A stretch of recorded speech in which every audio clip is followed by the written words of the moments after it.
नमस्कार, SBT news में आपका स्वागत है। पेश है 15 अक्टूबर रविवार सुबह 6:15 बजे राजस्थान की बड़ी खबरें। वर्ल्ड कप में टीम इंडिया ने पाकिस्तान को 8वीं बार हरा दिया है। भारत ने अपनी अनंत जीत का सिलसिला बरकरार रखा और अहमदाबाद के नरेंद्र मोदी स्टेडियम में पाकिस्तान को 7 विकेट से मात दी। भारतीय टीम ने 192 रन का टारगेट 30 ओवर 3 बॉल में हासिल कर लिया। कप्तान रोहित शर्मा ने 86 रन की पारी खेली। उन्होंने तीसरे विकेट के लिए श्रेयस अय्यर के साथ 77 रन की साझेदारी की। 19 रन देकर 2 विकेट लेने वाले Jasprit Bumrah player of the match रहे। पाकिस्तान की ओर से बल्लेबाजी में कप्तान बाबर आजम ने इकलौता अर्धशतक लगाया। मोहम्मद रिजवान 49 रन पर आउट हुए। 5 इंडियन बॉलर्स ने 2-2 विकेट लिए। भारत की ओर से रोहित के अलावा श्रेयस अय्यर ने 53 रन बनाए। शाहीन शाह अफरीदी ने सबसे ज्यादा 2 विकेट लिए। सुप्रीम कोर्ट के प्रधान न्यायाधीश डीवाई चंद्रचूड़ थावर ने जयपुर में राजस्थान हाई कोर्ट का प्लैटिनम जयंती समारोह का उद्घाटन किया।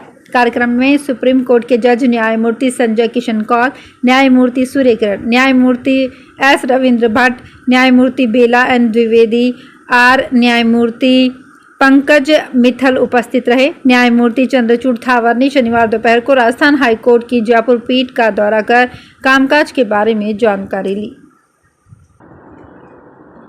सुप्रीम कोर्ट ने एक व्यक्ति पर 5 लाख रुपए का जुर्माना लगाया है। शीर्ष कोर्ट ने याचिकाकर्ता पर फाइन लगाते हुए उसकी जनहित याचिका को पब्लिसिटी पाने का ओछा तरीका बताया।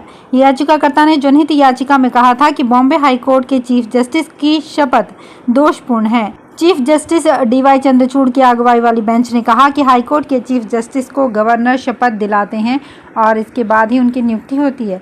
ऐसे में इस तरीके की आपत्ति नहीं उठाई जा सकती। बेंच में शामिल जस्टिस जेबी पारदीवाला और जस्टिस मनोज मिश्रा ने कहा कि हमारी राय है कि ऐसी याचिकाओं से कोर्ट का समय खराब होता है और गंभीर मुद्दों से कोर्ट का ध्यान भटकता है।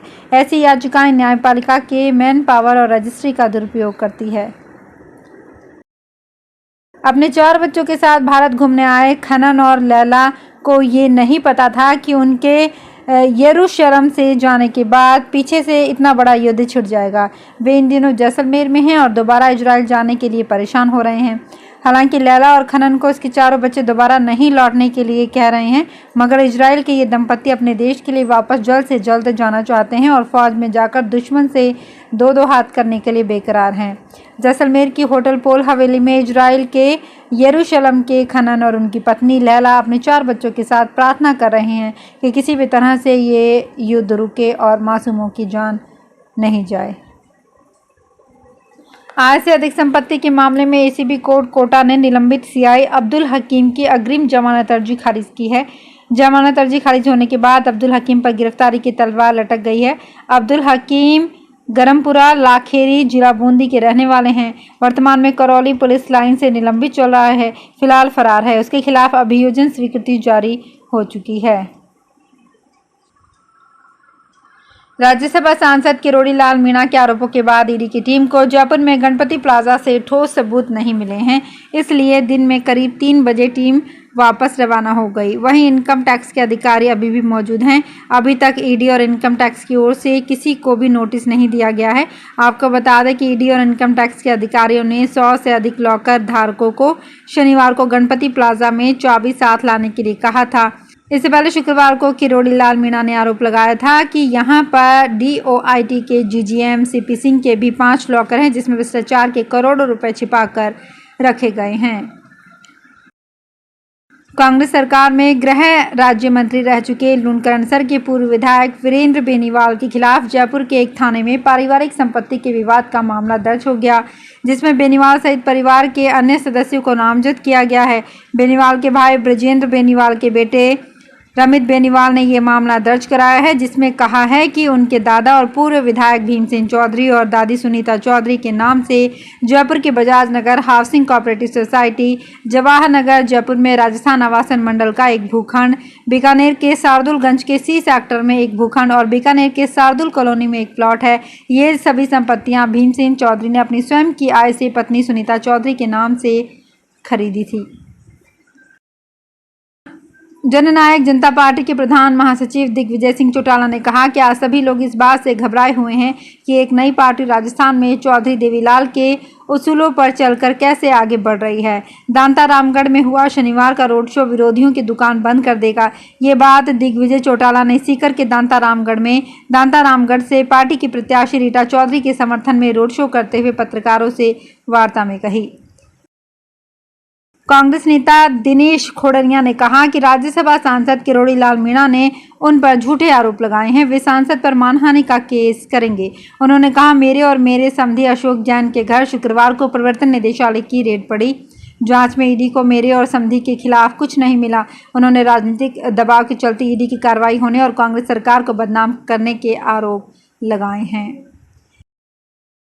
अहमदाबाद के नरेंद्र मोदी स्टेडियम में शनिवार को भारत पाकिस्तान के बीच हाई वोल्टेज मैच में सुबह से शाम के 5 बजे तक 300 लोगों की तबीयत खराब हो गई। कई लोगों का 108 आपातकालीन सेवा ने इलाज किया, जबकि 10 से अधिक लोगों को नजदीकी अस्पताल में भर्ती करवाया गया। शहर में सुबह से ही तेज गर्मी थी और सुबह 10 बजे से ही पारा 31 डिग्री के करीब था।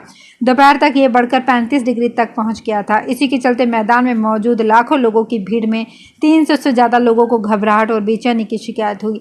मैच से पहले ही डॉक्टर्स ने लोगों को डिहाइड्रेशन का अलर्ट जारी करते हुए पर्याप्त मात्रा में पानी पीते रहने की सलाह भी दी थी। राजस्थान में भ्रष्टाचार निरोधक ब्यूरो ने अलवर जेल प्रहरी हेड कांस्टेबल रामावतार शर्मा को 20,000 रुपए की रिश्वत लेते रंगे हाथों गिरफ्तार किया।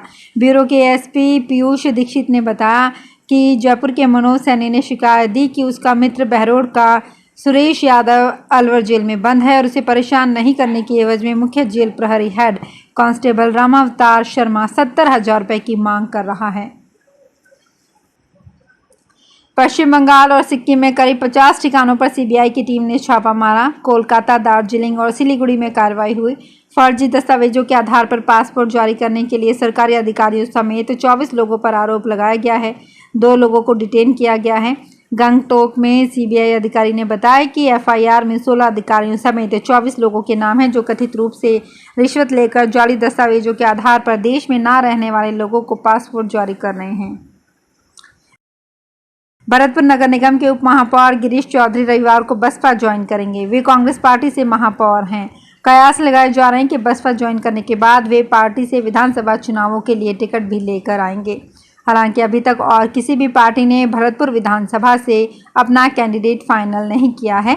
बसपा के प्रदेश अध्यक्ष भगवान सिंह बाबा ने बताया कि वो एक प्रेस वार्ता करेंगे, जिसके बाद बसपा पार्टी में शामिल हो जाएंगे। बात रही टिकट की, तो टिकट का फाइनल बसपा सुप्रीमो बहन मायावती ही करेंगी। करौली में विधानसभा चुनाव की तैयारी और मतदान को लेकर प्रशिक्षण का दौर जारी है। शनिवार को राजकीय पॉलिटेक्निक कॉलेज करौली में माइक्रो ऑब्जर्वर का प्रशिक्षण आयोजित किया गया। प्रशिक्षण में जिले की चारों विधानसभा में तैनात 350 से अधिक माइक्रो ऑब्जर्वर को प्रशिक्षण दिया गया। दक्ष प्रशिक्षकों ने उन्हें मतदान प्रक्रिया और दायित्व सहित विभिन्न पहलुओं का प्रशिक्षण दिया। प्रतापगढ़ में अपराधियों के साथ सांठगांठ रखने और मेलजोल बढ़ाने वाले वर्दी वालों की अब खैर नहीं है। एसपी अमित कुमार ने ऐसे खाकी वालों के लिए एक्शन प्लान तैयार किया है। इसी के तहत एक लेडी कांस्टेबल को निलंबित कर दिया गया है। इस पर ड्यूटी समय में दूसरे राज्य में जाकर बदमाशों के साथ मुलाकात करने का आरोप है। पुलिस ने इस संदर्भ में पुख्ता सबूत जुटा लिए हैं। इस तरह के एक मामले में कुछ दिनों पहले ही 2 पुलिस कांस्टेबल को निलंबित किया गया था। साथ ही एसपी अमित कुमार की गोपनीय रिपोर्ट पर मध्य प्रदेश की नीमच पुलिस ने 4 पुलिसकर्मियों को निलंबित किया था। लेडी पुलिस कांस्टेबल के निलंबन से जुड़े इस मामले में मध्य प्रदेश के मंदसौर एसपी के अनुराग सुजानिया की गोपनीय रिपोर्ट काफ़ी महत्वपूर्ण है। तो फिलहाल इस बुलेटिन में इतना ही। फिर हाजिर होंगे कुछ और बड़ी खबरों के साथ।